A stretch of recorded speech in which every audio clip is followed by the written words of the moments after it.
شیطان مردود نے نا جیسے ہمارے ذہنوں میں ایسے ایسے انتشار اور اختلافات اور فلسفے اور نکتے چینی اور جو ہے نا اعتراضات ڈالے، اور ہمیں جو ہے نا اسلام مسلمان ایک ہونے کی بجائے مختلف فرقوں میں تقسیم کر دیا، کوئی دیوبندی تو کوئی بریلوی تو کوئی اہل حدیث تو کوئی شیعہ تو کوئی سنی تو کوئی کچھ تو کوئی کچھ۔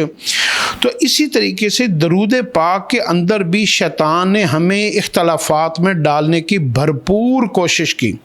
کوئی کہتا ہے یہ درود پڑھو، کوئی کہتا ہے یہ درود پڑھو، کوئی کہتا ہے صلوات پڑھو۔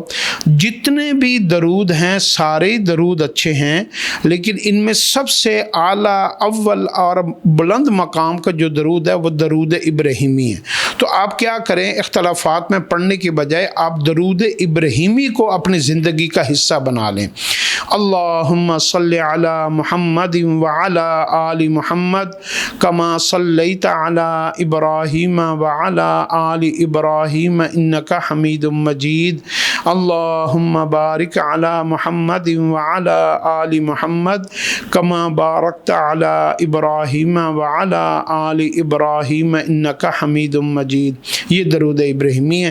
آپ اس کو تھوڑی دیر پہلے شروع میں آپ کو یوں لگے گا یار یہ درود بہت لمبا ہے، شیطان یہ آپ کو دھوکہ ڈالے گا، آپ کے نفس کو دھوکہ دے گا کہ یہ تو درود آپ پڑھ ہی نہیں سکتے، یہ تو بڑا لمبا درود ہے، یہ تو بہت مشکل ہے، تو مجھے کوئی چھوٹا سا درود بتائیں۔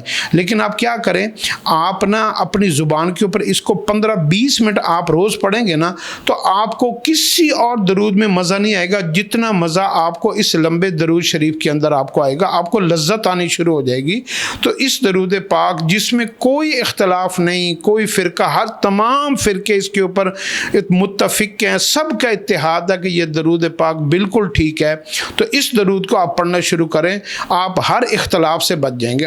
حتیٰ کہ آپ کو مختلف لوگوں کے ساتھ جو اختلافات ہیں نا، مذہبی اختلافات، آپ کے وہ اختلافات بھی ختم ہو جائیں گے، اور آپ کا دل پوری انسانیت کے لیے ہمدرد بن جائے گا۔